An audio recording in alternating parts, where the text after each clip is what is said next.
DPRD Kota Probolinggo susun regulasi pengelolaan sampah spesifik dan gelar uji publik untuk perkuat perlindungan lingkungan. Media Prolink News mengabarkan,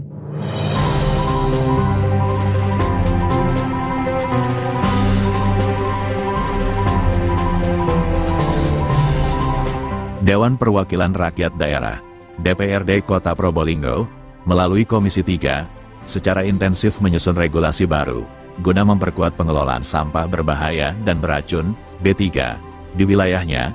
Upaya ini diwujudkan melalui pelaksanaan uji publik rancangan peraturan daerah Raperda tentang pengelolaan sampah spesifik pada hari Senin, tanggal 13 Oktober tahun 2025 di ruang utama gedung DPRD Kota Probolinggo. Kegiatan uji publik ini dihadiri oleh perwakilan dari Dinas Lingkungan Hidup Kota Probolinggo serta Paguyuban Peduli Sampah (Papesa).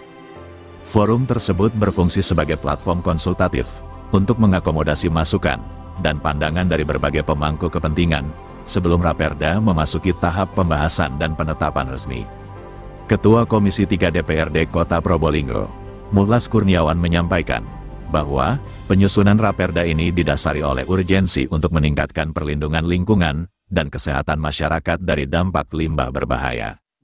Menurutnya, regulasi yang berlaku saat ini, yakni Perda Nomor 5 Tahun 2010 tentang pengelolaan sampah, belum secara spesifik dan mendalam mengatur kategori limbah beracun. Perda tersebut hanya berfokus pada pengelolaan sampah umum, sehingga diperlukan payung hukum yang lebih komprehensif.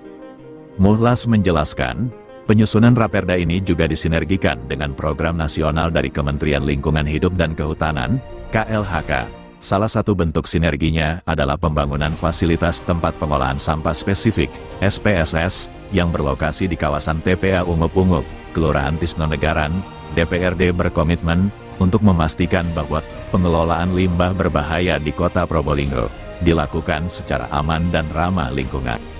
Yang Perda Nomor 5 Tahun 2010 itu berkaitan dengan sampah secara umum. Kalau ini adalah sampah spesifik, makanya pengelolaan sampah secara spesifik itu ada judulnya. Berarti di sana sesuai dengan draft yang kami usulkan itu yang mengandung B3 yang berbahaya, yang beracun. Ini memang perlu penanganan khusus untuk itu. Jadi ini sangat dibutuhkan dan sangat perlu atensi betul dari pemerintah daerah. Ini juga berimplikasi pada kesehatan, walaupun toh semuanya berimplikasi kepada kesehatan, tapi ini lebih masif kalau kaitannya dengan masalah sampah bangunan, itu kan juga banyak sebetulnya. Nah ini kemana? Nah ini perlu diatur. Gitu. Jangan sampai bahan atau sampah-sampah yang mengandung B3 ini dibuang sembarangan. Nah gitu loh. Seperti bongkaran bangunan itu juga masuk, Pak. Sehingga ini juga perlu kehati-hatian dan perlu atensi dari pemerintah daerah bagaimana mengatur kaitan dengan sampah spesifik.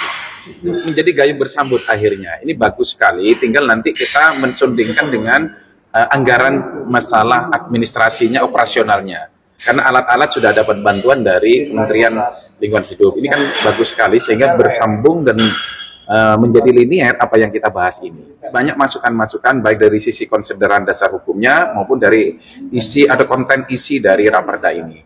Sehingga semua, makanya gunanya uji publik ini dari semua elemen, komponen yang merupakan inisiasi, Raperda inisiasi dari Komisi 3, kami mengundang dari semua stakeholder, baik dari organisasi, penggeliat sampah, dan lain sebagainya, sehingga memberikan masukan banyak sekali, dan ini mempermudah dan juga menjadi semangat kami bagaimana nanti Raperda ini bisa secara detail mengatur apa yang telah disampaikan oleh Bapak-Bapak sekalian. Ini setelah ini kita akan menyempurnakan, kita akan menyelesaikan. Setelah itu, setelah ini kan kita setelah selesai baru kita akan mengadakan harmonisasi ke Menkumham.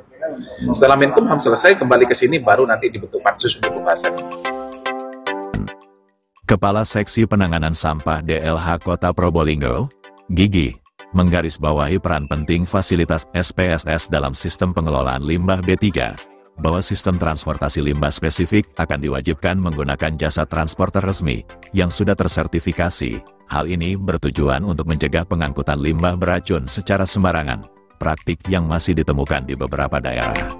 Di tahun ini mendapatkan bantuan dari pusat tahun 2025 ini, yakni bantuan pembangunan FPSS di pengelolaan sampah spesifik. Jadi untuk tempatnya nanti di sana di Ungup-Ungup. gitu. Jadi ini bantuannya dimulai dari, sudah mulai rasanya ini sekarang di sana. Kemarin sudah pengukuran, alhamdulillah kita sudah bersama PPK-nya dari pusat juga akan dibangunkan di tahun ini. Jadi nanti itu kami bekerja sama dengan transporter. Oke, G3 ini bukan seperti itu Pak. Jadi contohnya aja tadi yang disebutkan adalah sampah elektronik, sampah baterai, jadi kayak gitu-gitu Pak. Jadi ada spesifikasinya sendiri. Nah itu nanti dikumpulkan di dalam suatu tempat, suatu titik, kemudian nanti diangkut oleh pengangkut sendiri, oleh transporter di Masjid. Ketua Paguyuban Peduli Sampah, Pak Pesa, Saifuddin, menyatakan apresiasinya terhadap inisiatif DPRD dan pemerintah kota dalam merumuskan Raperda ini.